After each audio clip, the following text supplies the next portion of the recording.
साहे बंदगी साहे विश्ववंदनीय संत सम्राट सत्यपुरुष सदगुरु कबीर के चरणारविंद में हम संतों के द्वारा महाशंखों बंदगी।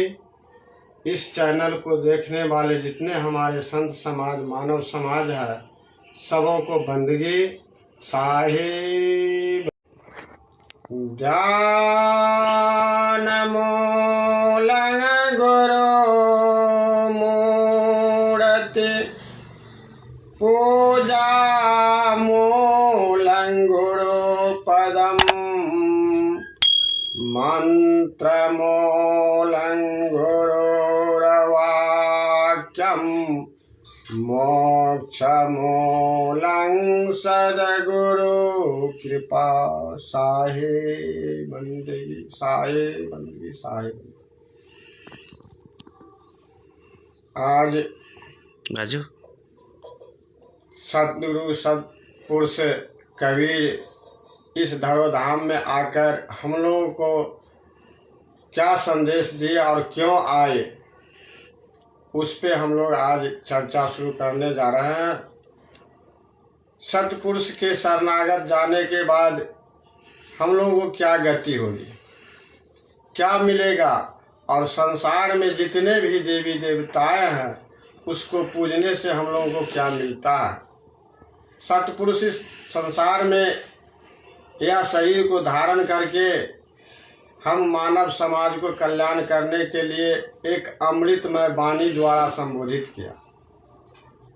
यह संसार में आकर के जीव को मुक्ति का मार्ग बतलाया, दिशा दिखलाया और यह युक्ति को हम लोगों को दर्शाए। नगर नगर गांव गांव मोहल्ले मोहल्ले जा कर के जितने हम लोग दबे कुचले हुए थे इस संसार में उस सब को उठाने का काम सतपुरुष ने किया। और सतपुरुष सदगुरु कबीर के रूप में कलयुग में काशी लहर तारा में प्रकट हुए। जिस समय में भारत पर बहुत बड़ा अत्याचार हो रहा था इस दबे कुचले मानव के ऊपर, उस समय में काशी लहर तारा में कमल के पुष्प पर प्रकट हो करके और जितने दबे कुचले लोग थे यह शब्द के माध्यम से कर्म के माध्यम से दोनों दिखा करके अपना पराक्रम को इस दबे कुचले जितने भी हम मानव समाज थे सबको आगे आने का एक राह दिया, मार्ग दिया। आज हम उन महाशक्ति को जिससे हमें कल्याण होने वाला है आज उसको हम अछूत मान करके बैठते हैं। हम सभी संतों से निवेदन करते हैं, आग्रह करते हैं कि ऐसे सब महापुरुष के शरणागत आने के बाद ही हम लोगों का कल्याण होने वाला है। सतपुरुष ने कहीं वर्गीकरण करने के लिए नहीं आए, कहीं किसी धर्म को तुष्टिकरण करने के लिए नहीं आए, किसी पे प्रहार करने के लिए नहीं आए। हम लोग जैसे एक बच्चा स्कूल में पढ़ते हैं तो टीचर क्या करता है, शिक्षक लोग उसको शिक्षा देने का काम करते हैं, चाहे वह जिस प्रकार से हो। उसी तरह सदगुरु कबीर ने सारे धर्म को एक सत्य धर्म से जोड़ने के लिए आए। सत्य कहो सत्य के समान कोई धर्म नहीं, सत्य एक छारी सब बनिज व्यापार है। स्वर्ग चंद्र तारा लोक सकल सृष्टि एक सत्य के आधार है। सत्य के खोज हेतु नाना मत पथ चले, जोग जप तप नेम व्रत संयम आचार है। सत्य के आधार बिना बुरे भावधार माही, सारे जग माही सत्य नाम एक सार है। वह सत्य नाम को लेकर के आए और इस नाम से जीव को मुक्ति मिलेगा। संसार में बहुत सारे नाम हैं, ब्रह्मा को नाम लेते हैं, विष्णु को नाम लेते हैं, शंकर भगवान को नाम लेते हैं, शिव को नाम लेते हैं, अल्लाह पैगंबर मोहम्मद इत्यादि संसार में जितने भी नाम है वह नाम सत्य नहीं है। सदगुरु कबीर ने सत्य नाम, सत्य जो है वह नाम है और नाम ही संसार में सत्य है। जिस नाम पे यह संसार टिका हुआ है। साहब ज्ञान गुदरी गुरु महिमा में बताते हैं कि श्वास श्वास में नाम है, वृथा श्वास मति खोय, न जाने यही श्वास में आवन हो या न हो। इस श्वास में आने जाने का एक मार्ग है नाम। वह नाम जो है यह श्वास रूपी में समावेश है। कैसे? साहब एक शब्द से बताते हैं कि चाम के महल में बोलता राम है चाम में चिन्ह भाई। इसी चाम या हार चाम का बना हुआ शरीर जो है उसके अंदर में बोलता ब्रह्म राम जो है इसके अंदर में है। इस पे साहब बताते हैं कि चाम के महल में बोलता राम है चाम में चिन्ह भाई। सारे हम संतों के, हम मानव समाज को दीक्षा देते हैं, किसी के अंदर में राम का निवास है, उसको पहचानो। चाम के महल में बोलता राम है चाम में चिन्ह भाई। रोम में चाम है, चाम में मांस है, मांस में रुधिर है, रुधिर में हार है, हार में फोंक है, फोंक में शून्य है, शून्य में आस है, आस में श्वास है, श्वास में प्राण पुरुष की बास है। छूटी जाए तो श्वासा भाई हो, टूटी जाए तो नाता, मानव के शरीर जैसे पानी बीच बतासा है।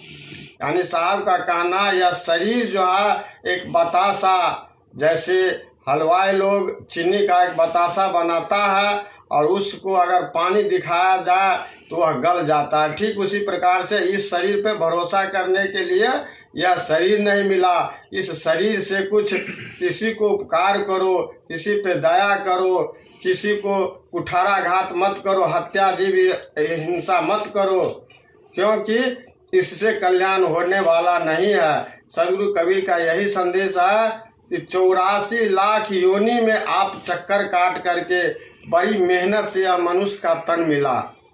क्यों मिला?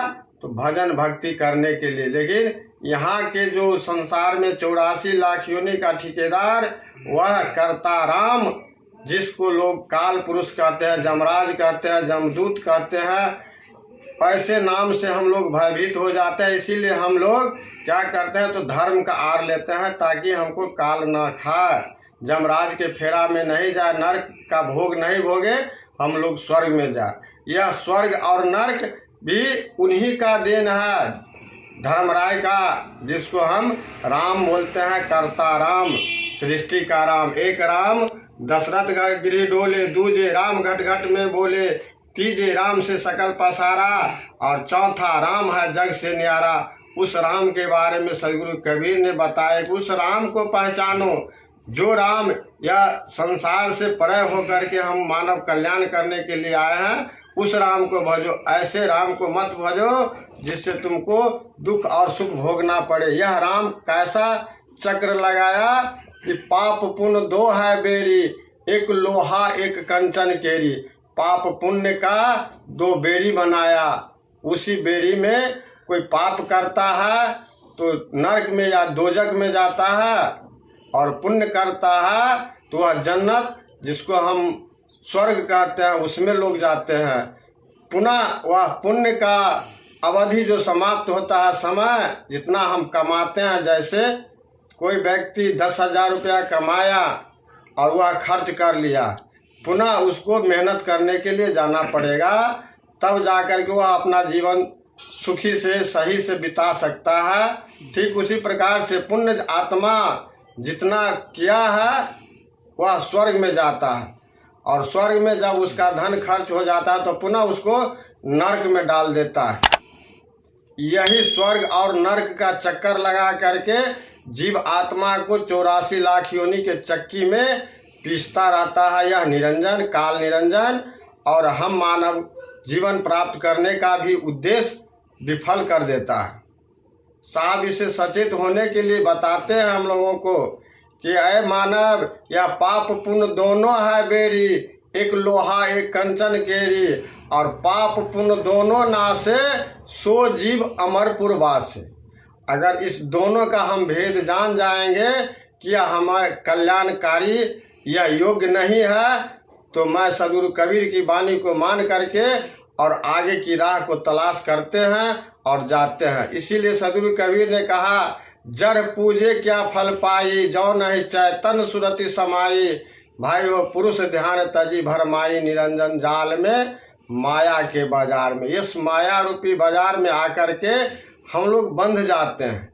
हम लोगों का कल्याण, हम लोगों का ज्ञान जो उतना उत्कृष्ट नहीं हो पाता है जिससे हम आगे बढ़ पाए। किसी उलझे हुए जाल की बानी में, उसी में हम लोग रह जाते हैं। इससे आगे निकलने के लिए साहब कहे कि नहीं, जिंदा पुरुष को गुरु करो। अक्षर ते लख पाइया, निह अक्षर है सार, और निह अक्षर निह तत्व है, धर्म नि करो विचार। अक्षर जो है यह शरीर है, क्षर नाम संसार का है, और इसी में अक्षर और निह अक्षर से जो पर आत्मा है, जिसको हम लोग देखते नहीं है, अनुभव करते हैं। तो उस अनुभव ज्ञान प्राप्त करने के लिए हमको कहाँ जाना पड़ेगा? तो साक्षात गुरु के पास। तो सदगुरु कबीर ने गुरु प्रणाली को चलाया। बहुत सारे ऐसे धर्म हैं जिसमें कहता है कि मानव गुरु नहीं हो सकता, मानव से कल्याण नहीं हो सकता। तो हम जिसको नहीं देखेंगे वह क्या हमको संदेश दे सकता है? निर्गुण है, जिसको कोई गुण नहीं है, जिसको हम देखते नहीं है, वह भगवान कैसे हो सकता? भगवान को अगर राम को ही भगवान माना जाए तो देह धारण करके आए, वह तो निर्गुण है नहीं, वह स्वर्गुण में है। इसीलिए सदगुरु कबीर ने कहा, जो गुरु जो है वही कल्याण कर सकता है, वही राह बता सकता है। सदगुरु यह शब्द लेकर के आए कि गुरु गुरु में भेद है, गुरु गुरु में है भाव, गुरु सदा जो बंधिए शब्द बता बेरा। यह मार्ग बताने वाले गुरु ही है। अगर हम साधारण भाषा में ले तो बच्चा को पढ़ाने के लिए कहाँ भेजते हैं? किसी शिक्षक के पास, किसी मास्टर साहब के पास, जो बच्चा को अ आ ABCD लिखाने का और सिखाने का दोनों काम करता है। केवल लिख देने से वह बच्चा पढ़ नहीं सकता। बच्चा को मास्टर साहब क्या करते हैं? तो पढ़ाते भी हैं और लिखाते भी हैं। कबीर साहब इसी बात को अनुराग सागर ग्रंथ में लिखे हैं कि कथनी कथय सो पुत्र हमारा, पद गावे सो नाती, और रहनी रहे सो गुरु हमारा, हम रहनी के साथी। यानी रहनी और गहनी, जिसको हम अध्यात्म भाषा में रहनी और गहनी कहते हैं, और साधारण संसारिक भाषा में जो परा और अपरा विद्या का इस संसार में प्रभाव पड़ा, तो परा विद्या से संत को मुक्ति मिलता है और अपरा विद्या से संसार का शिक्षा मिलता है। जिस शिक्षा को पा करके हम अपने जीवन को सुखी और समृद्ध बनाने का काम करते हैं, तो अपरा विद्या में आकर के हम लोग लटक जाते हैं, रह जाते हैं। इसी शरीर को सुख भोगने के लिए यह पांचों इंद्रिय जो ज्ञान इंद्रिय है और 5 कर्म इंद्रिय, उसी में लिप्त होकर के अपना सारा जीवन नष्ट कर देते हैं। इसीलिए सदगुरु कबीर परा विद्या से आए। परा विद्या पा करके हम लोगों को मुक्ति का मार्ग मिलेगा, जिसको हम अनुभव ज्ञान कहते हैं। उस अनुभव ज्ञान को प्राप्त करके ही आगे बढ़ सकते हैं, अन्यथा नहीं। वह अनुभव ज्ञान कहाँ से मिलेगा? जो रहनी और गहनी, यानी गुरु जो कहते हैं उसको आप समझिए, उसको अपने अंदर में डालिए। और रहनी है, गुरु जो कहते हैं उस कार्य को करना है। हम जिंदा पुरुष, अगर किसी डॉक्टर ने मर गया, उसको अगर हम फोटो अपने घर में लगा लेते हैं, तो क्या वह डॉक्टर मेरे परिवार का इलाज कर सकता है? नहीं कर सकता है। अगर कोई मास्टर साहब मर गया, अगर उस फोटो में शक्ति होता तो उस फोटो को हम अपने घर कमरा में सजा करके धूप आरती करके और उनसे ज्ञान सीख लेते। स्कूल, कॉलेज, पाठशाला, इतना बड़ा विद्यालय सब खुला क्यों खुलता? तब सब घर में फोटो लगा करके ही हम विद्या प्राप्त कर लेते। हम लोग केस मुकदमा लड़ते हैं, जाते हैं कोर्ट कचहरी में, वकील को रखते हैं, जज साहब जजमेंट करते हैं। तो एक बार जज मर गया और वकील साहब मर गया, उसी को फोटो टांग देना चाहे, उसी से हम लोगों को न्याय मिल जाता। अगर सारा कार्य जिंदा पुरुष ही कर सकता है, तो क्या मुक्ति का मार्ग जिसको हम नहीं देखते हैं वह कैसे बतला सकता है, क्योंकि हम लोगों का दृष्टि जो है चरम दृष्टि है। यह दृष्टि सदगुरु कबीर ने कहा, चक्षु लोचन दुदु लोचन ज्ञानी लोचन चार, और सदगुरु लोचन अनेक हैं कहाँ ही कबीर पुकार। हल्ला उठा करके मोहल्ले मोहल्ले गांव गांव टोले टोले सबको जगाने का काम किया। यह चरम दृष्टि मानव को मिला है, और ज्ञान दृष्टि जो है वह बंद है। वह कहाँ खुलता है? तो स्कूल पाठशाला कॉलेज में जाकर के किसी शिक्षक के पास, किसी मास्टर साहब के पास जब बच्चा को हम भेजते हैं तो आँख से तो बच्चा देखता है, लेकिन उसी पुस्तक को, उसी अक्षर को पढ़ नहीं पाता। तो हम लोग कहाँ पढ़ाते हैं? जाते हैं स्कूल में, नामांकन करते हैं, उसको नाम लिखाते हैं, और बच्चा जब मास्टर के पास जाता है तो उसको अ आ ए बी सी डी इत्यादि जो भी अक्षर का बोध कहाँ से मिलता है? तो उस मास्टर साहब से मिलता है। अगर वह मास्टर साहब नहीं रहे तो अंदर का ज्ञान जो है ज्ञान दृष्टि है। दृष्टि का अर्थ होता है नयन, आँख। तो वह ज्ञान दृष्टि जो खोलता है तो चार आँख होता है। विवेक और विचार का जो आँख है वह गुरु के द्वारा ही दिया जाता है, तो चार आँख है। और सदगुरु लोचन अनेक है कहाँ ही कबीर पुकार। हल्ला उठा करके आवाज दे करके कहते हैं कि सदगुरु का दृष्टि, जब आपका अनुभव का ज्ञान उत्पन्न होगा तब जा करके आपका वह अनंत दृष्टि बन जाएगा। आप सबों में एक जैसा देखेंगे। एक कहे हम जीव है, दूजा साहब मोर, सो भव सागर बूढ़ी है कहाँ ही कबीर कोई और।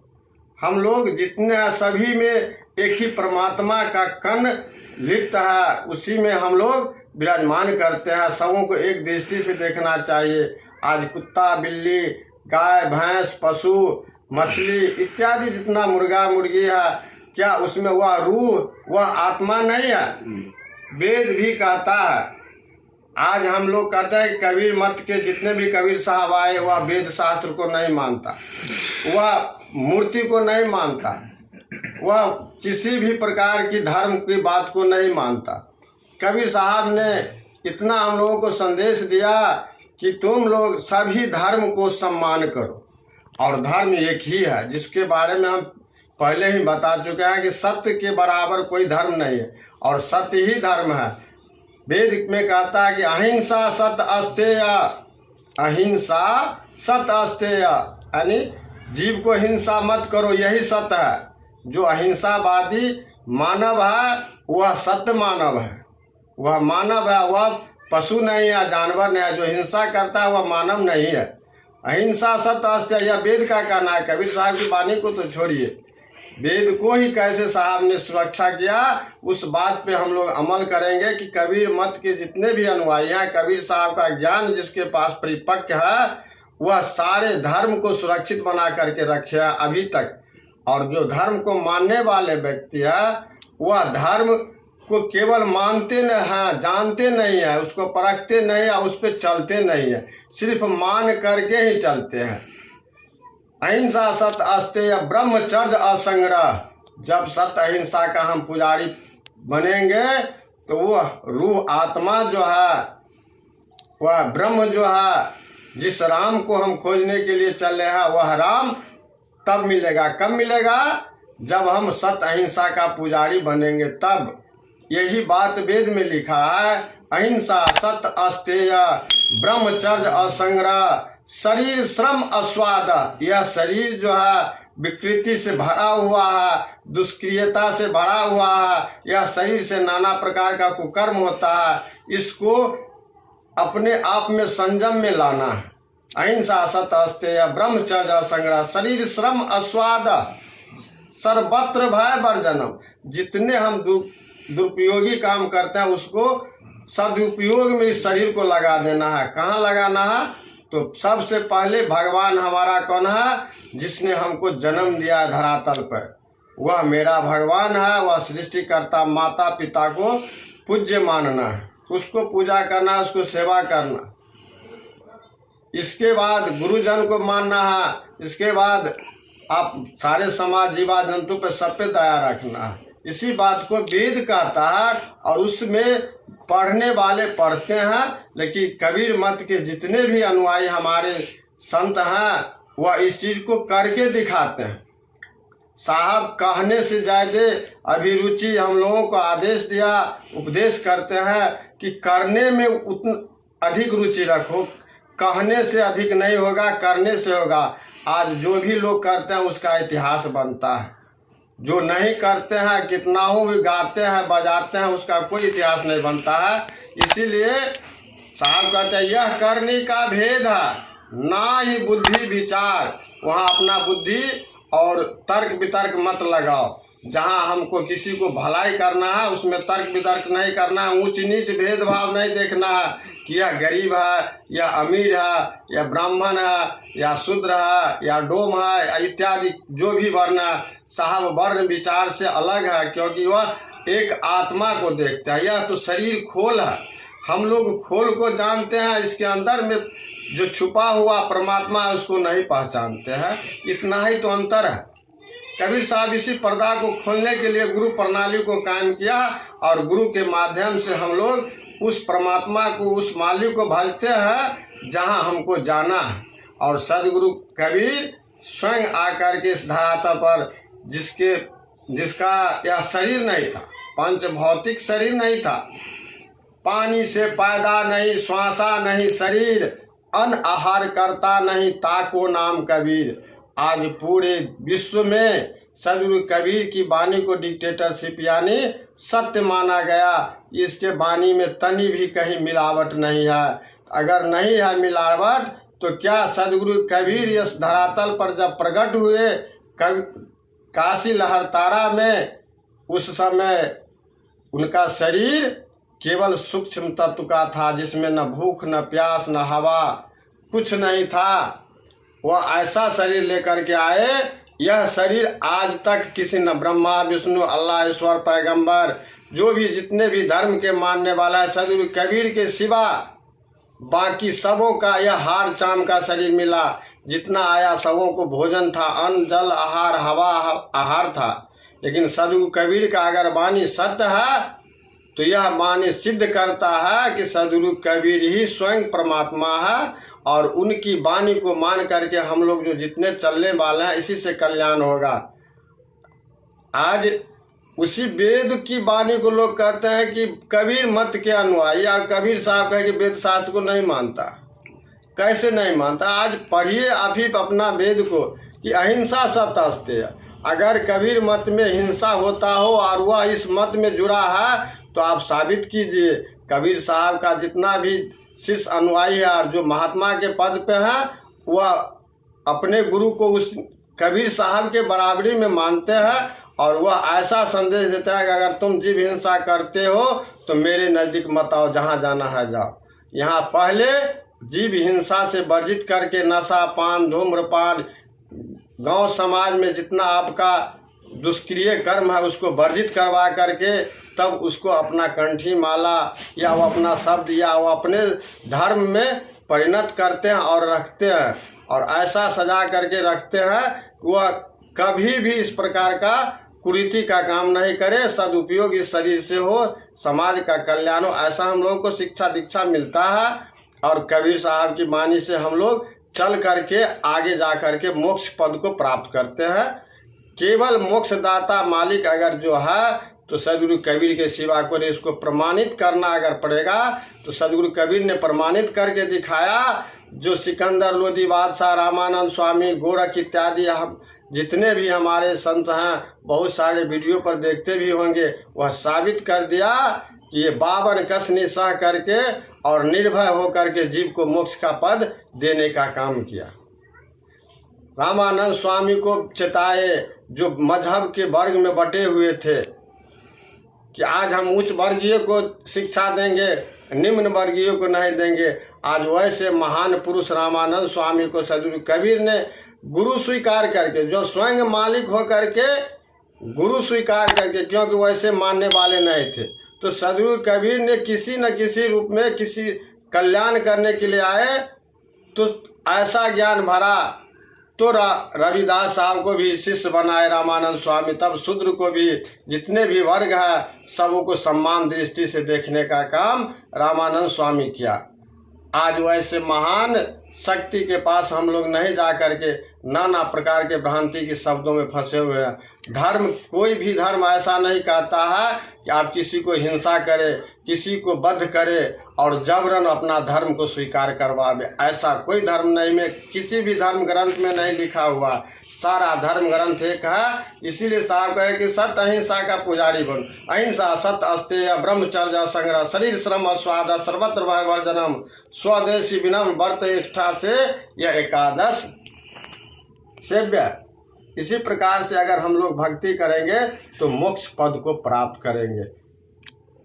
यही इतनी वाणी के साथ मैं आज का कार्यक्रम अभी मैं संपन्न करता हूँ। जितने भी हमारे महान संत दर्शक हैं, महान मानव समाज है, महानुभाव सब हैं, सबों को हमारी ओर से महाशंखो बंदगी साहे बंदगी साहे।